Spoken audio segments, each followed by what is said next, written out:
We have a fantastic selection of screen-used, screen-shown movie and TV memorabilia in this auction. Starting with this SpiderMan Boot, and the reason I'm starting with this one is I actually knew the person whose this collection was, and he passed away this spring.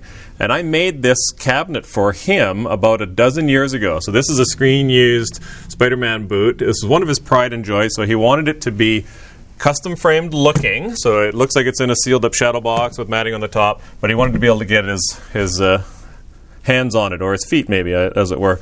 So kind of interesting. I made other pieces for him as well. One of the pieces in the building, and the other pieces possibly were sold. But you really have to look. So they are day 2 of the October 24th, 25th estate memorabilia business closure auction. It's got one of everything in it, so everything you could possibly imagine. Wardsauctions.com is where you're going to get your links to go to where you need to be. The first 100 and so lots of day 2, starting at, I think, lot number 1,000, is where you're going to find the memorabilia. And it is such neat stuff. There's a badge here worn by Kiefer Sutherland in 24. There's Star Trek pieces. There's another badge there. There's pieces from Inglourious Bastards. There are clothing, hard items. One of my favorites is the syringe from Crank. So if you haven't seen that movie, it is it's crazy weird. The sketchbook from Superhero Movie. The list just goes on and on. There's the passport. You guys will remember Brad Pitt and the goofy picture that ended up being in his passport. So there's the other goofy pictures that go along with it, and the application for his passport. Things from Prison Break, the hatchet through the head, Hancock toque. That's one of my favorite pieces as well. Obviously, what's going to be one of the real popular items, I would think, is Andy Sandborg's outfit from Hot Rod, helmet, gloves. Quite a bit of, I think they were all sold separately. So the fellow who collected it, who was a local St. Albert gentleman, and he was the collector of them, it ended up having to buy them all separately. But what a neat outfit that is. The list goes on. I'm not even going to start to touch the surface on it. The book from Elf is in a little frame, not too much of a custom framing job, so it can be removable. And this one here is another one that I made for him. You can see how big it is. Cosby Kids. And the main thing was the lithographs down here. So I put them between sheets of glass so that they would give it more depth. So that's a bit of a green tinge to it, because glass actually is green. If I was doing it over again, I would have used a glass called Clarique, I think it's called. And it is practically colorless. So anyway, have a good look at that. There's lots of stuff. It's all on the website. And you got well over 100 lots. Look, there's more outfits here. Again, we can't talk about it all day long. I'm pretty sure there's no documentation with this one, but I think, and this is a Canadian-made shirt, I'm wondering if, we did try to Google it, if this was Stevie from Schitt's Creek, if she wore this, because it's certainly in her wheelhouse as far as look goes, and being a Canadian, but there's no documentation with this one. Most of the pieces do have documentation, but not that one. So if we can prove that it belonged to Stevie, then I'm going to buy it. Maybe. These are all auction items for fashion jewelry if you want, and lots of it. And the reason I say auction items is we're going to get into something else in a minute here. So these are auction items, designer purse auction items, and more fashion jewelry. This cabinet here, though, is not auction. These ties are going to be part of the cash and carry.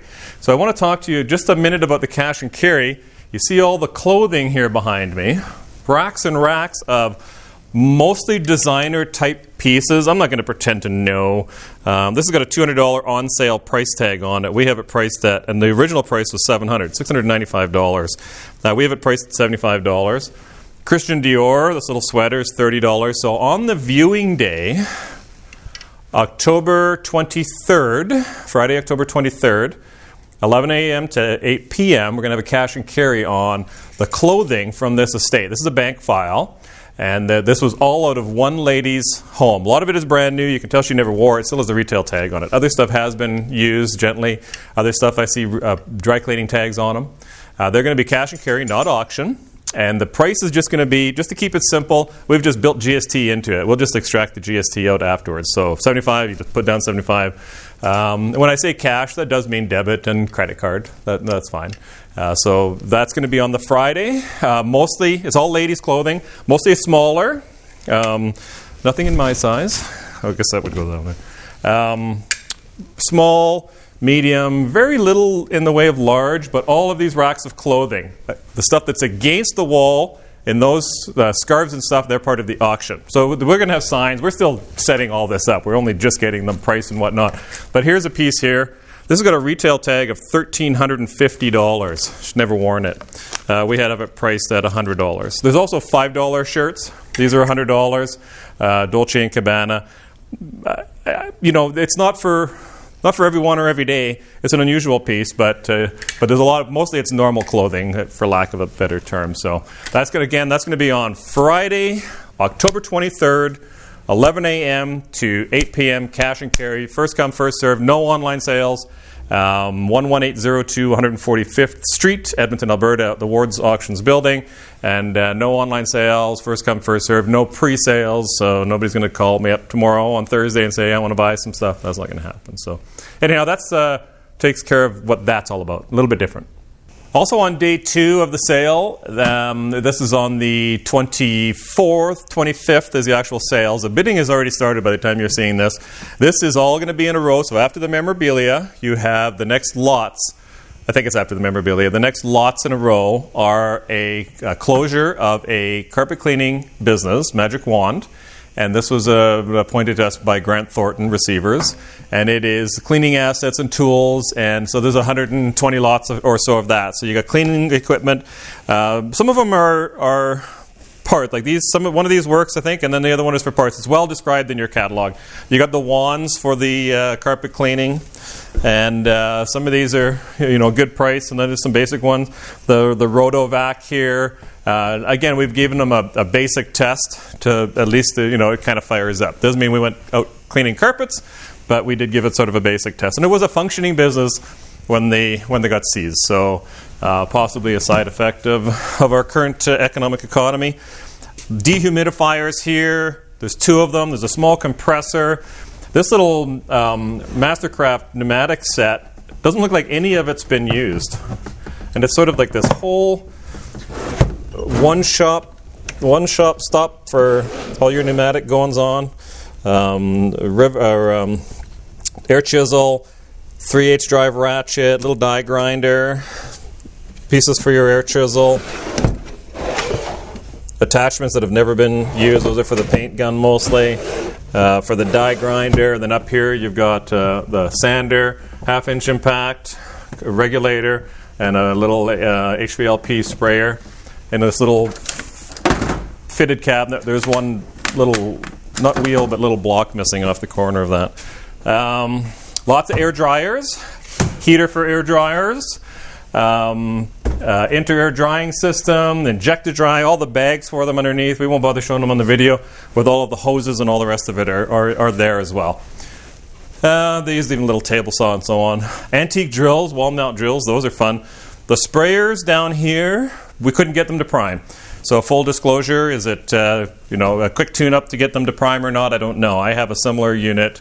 I just overhauled the pump on mine, and I've had it a dozen years or so, and it's an awesome thing to have. Back into the main sales room, for those that are familiar with the room. We won't go down there. Lots of furniture. The room is just busting at the seams. Two full days of selling. Online only, of course. There's Royal Worcester, there's chintz, there's a whole bunch of radio tubes and test equipment. That was another another gentleman who used to do that as possibly a business at one time, but then into a hobby, who had quite a bit of pieces and projects that were available now for the sale. So getting to be less and less of those kind of people around. The antique fan, there's no cord outlet on that one or plug on that one, so it obviously hasn't been tested. Here's some of your test equipment and more meters and parts, or tubes and parts. Oil lamps, crockery, more little power tools.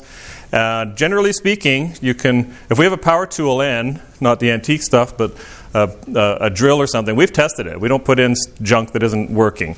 So you can kind of rest assured there. Blue Mountain Pottery, it's having a bit of a comeback here in the collector circuit. More test equipment, cloisonne, Moser-style glass here. There is some nice tin plate cars and trucks and toys and so on in the sale. There's crystal. There's Waterford crystal. This is from the same estate as all the clothing. They were in medicine, so this is and they were Oriental. Got the Chinese symbols on there for the body parts and pressure points or whatever. I don't know what it's all about. Some quackery maybe, some more china, more test equipment for the from that estate. There's some antique wheelchairs. We're told one of them was in a movie, not from the same estate as the memorabilia that we have, but it was more of a local thing, and it was years ago. I did ask them to see if they could get the information for me, but they didn't get it. Here's some nice, proper, genuine antique china. Nice little tea set there, little demis in the pot there. Quite a bit of little smaller Swarovski pieces.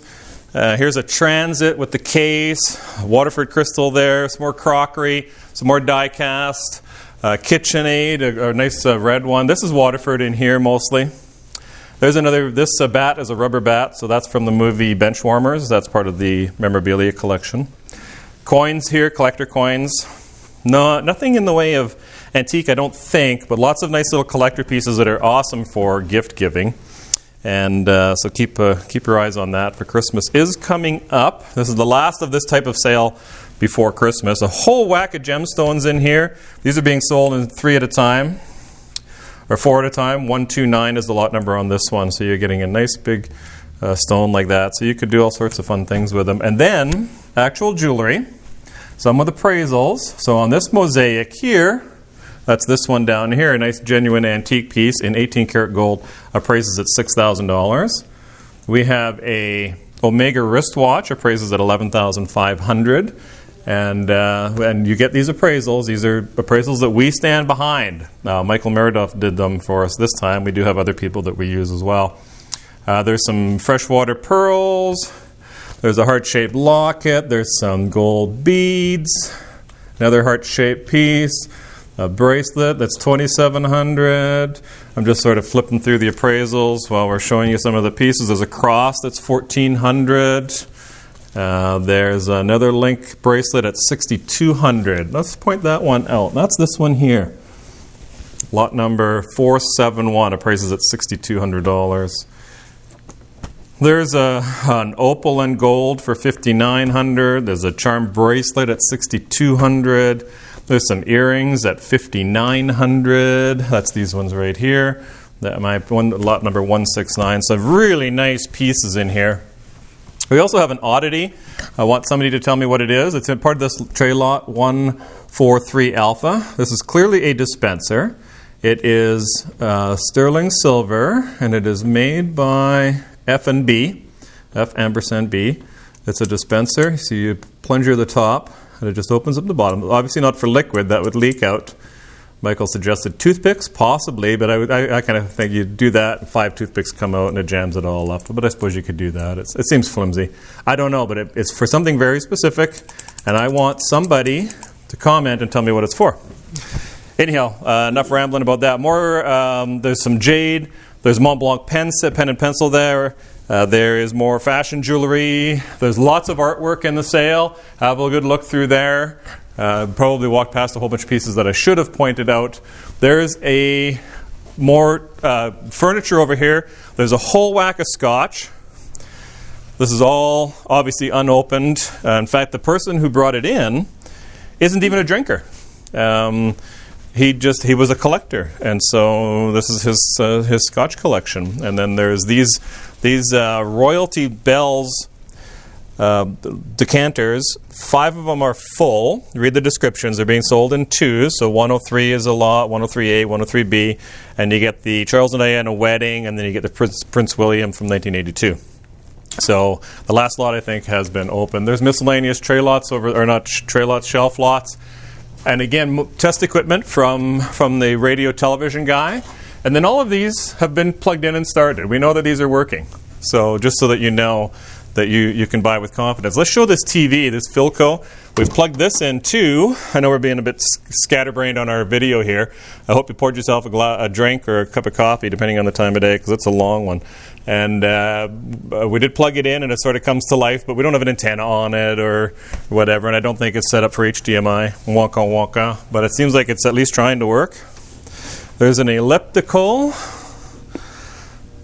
I don't know how it works. Probably you have to turn it on or something.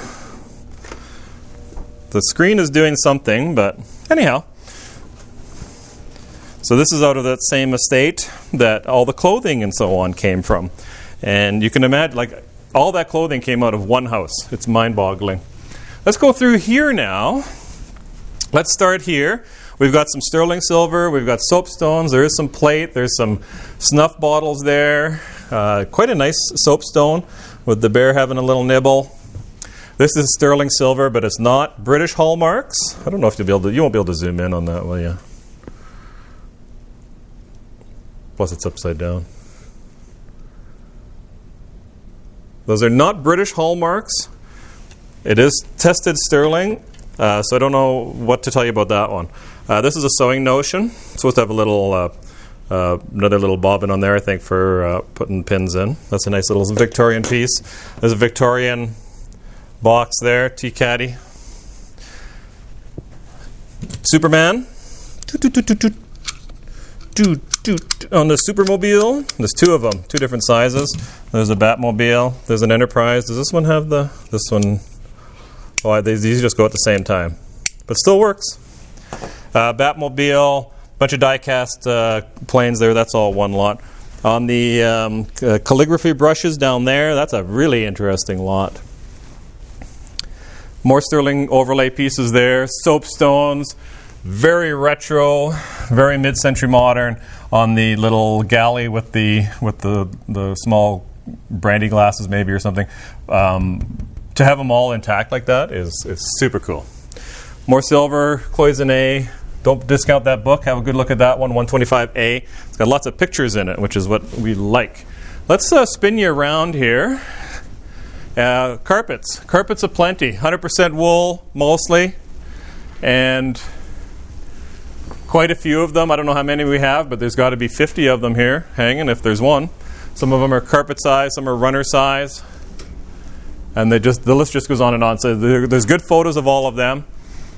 There's another tin plate vintage on the mini toys there, on the tanker. Oak fall front desk. Remember, if you come into the viewing, to pull out the support before you put that down or things get broken. And that's a modern mid-century design chair, but we have actual mid-century chairs in the sale as well. Dining room suite came from the bank file. Lots of Asian pieces, because they were Asian. Obviously, that even has a bit of an Asian influence, but that's more of really just more North American. But lots of this type of thing from them. Set of nesting tables here. We'll just sort of maybe get you to stand there and then I'll come back that way. Just in the cabinet up front here, absolutely fantastic bowl there that we couldn't find a mark on, I don't think, or we did find a mark, and I forget what it is, but it's in the catalog. But this is a brilliant cut. It's absolutely gorgeous. Some Moser type pieces and case glass pieces. Good proper antique mortar and pestle. Probably used to be nickel plated, and some of it's still on there. This bowl here is so light it's like paper. It's just an absolutely wonderful piece as well. Very funkadelic sofa and love seat. I think it's selling as two different lots. The nest of tables here. It goes on and on up front there. Did I mention that I hope you poured yourself a drink? This is carrying on. Mid-century pieces over here. I like this lamp too. Just get distracted.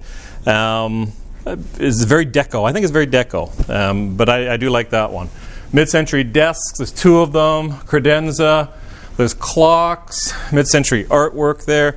A very modern desk. This is a computer desk. This is set up with two different keyboard type drawers. No, I lied to you. That one does not drop. So one keyboard drawer here. and this computer storage in there.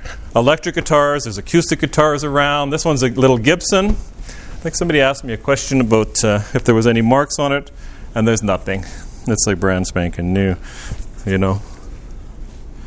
Obviously it has been handled. I shouldn't say it's like brand new, so we had very, very minor handling marks on it and use marks on it. So that's a nice one. We have a hollow body, a 1958 hollow body. Stay to the end of the video to see that one. Accordions, ain't a band if you ain't got accordion. Here's some proper mid-century parlor chairs.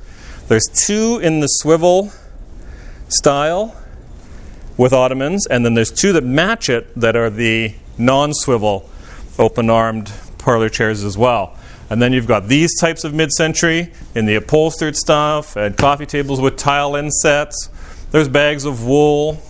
There's very modern furniture, even though it's old style, traditional style. That's very modern. That's brand new, essentially. Came up from another very large house out in Sturgeon. More mid-century there. This bronze, I mean, you're looking at whatever, 27 inches, I think it is. Big, huge bar stools. This comes to the same house as the modern dining set, and then this big recliner. I think there's 3 areas on the sofa that recline, probably right here, but now I'm making it up as I go along. There we go. That was graceful. So there's 3 areas that do that, and there's one area that is a tray. So I think this one reclines and the other end reclines. So that's kind of fun. I'll go around this side, and I don't know where you're going over there. You can see we really plan our video as well, don't we? There's decorative knives or swords up top there. Good proper depression glass, some genuine military and some reproduction military, more swords. This was used as a business meeting table in a home, but it was a business. So these are office chairs, good quality. And then this was, I don't want to call it, possibly a board table, but a meeting table of some sort anyhow. There's mission style but modern coffee table, an end table, honkin' big bed. This is going to be a recliner. I don't want to knock over anything, but this is a swivel recliner. And the love seat that matches it is also a recliner. On both sides actually recline on that one too. This mid-century design chair over here is a new piece, made to look like an old piece, made to look like a mid-century. But again, like I said, we have genuine mid-century as well. There's a couple of curved glass cabinets over there that have military die cast in them. Quite nice little collection there. Wingback chairs, Majolica pieces. This one here, selling as one set, table, marble base, and then the lacquered chairs, and it's got the Lazy Susan in the middle. There's more nesting tables. There's more inlaid Oriental. There's another dining room set over there. This is a Minton set of china. Very nice Minton set of china. There's some awesome artwork hanging around. Tea wagons, little etagere, and a 1958 Gibson arch top, hollow body acoustic guitar. Now I'm not going to say mint condition, but when you consider it's a 1958, and a great many of these end up getting electrified, so they drill holes in them and put pickups in them and volume knobs. We don't have any of that. It is missing a string. One of our clients said he was going to bring in a string and try to tune it up a little bit. Now then, the nut is broken on the end there. So you wouldn't be able to tune it properly anyhow. So it needs a new, that's minor. You guys that are interested in this, you know that. So a little tiny bit of trim there, a new nut, a little bit of a tune-up. And then selling separately, so this is an absolutely fantastic piece. Selling separately is a vintage case. That was my decision to break it up and sell it separately because it is, as far as I'm concerned, a desirable item in and of itself. So I think we've rambled on way more than we ever needed to. And we'll get maybe some B-roll thrown in here and just sort of show you some of the stuff that we rambled on about. The bottom line is bidding now. And it is the last sale of this type for the year of COVID. So it closes, but there is a live viewing though. So it's a longer live viewing. You got to wear a mask on. We're in Edmonton. We got bylaws. So, but from 11 o'clock in the morning till 8 in the evening on Friday, October 23rd, 2020 is a viewing. Come and have a good look at everything. Plus that'll be the cash and carry for the clothing. And then the sales start to close Saturday morning, which is a bit unusual for us. So pay attention. Saturday morning on the 24th at 10 a.m. Lot number 1 through lot number 700. Then we stop. And then Sunday morning, starting at lot number 1000, it goes to whatever. So anyhow, wardsauctions.com. Physical address is 11802 145 Street, Northwest Edmonton. Our office number is 780-451-4549. My name is Brad Ward. Thanks for watching, and I really hope to see you at the viewing.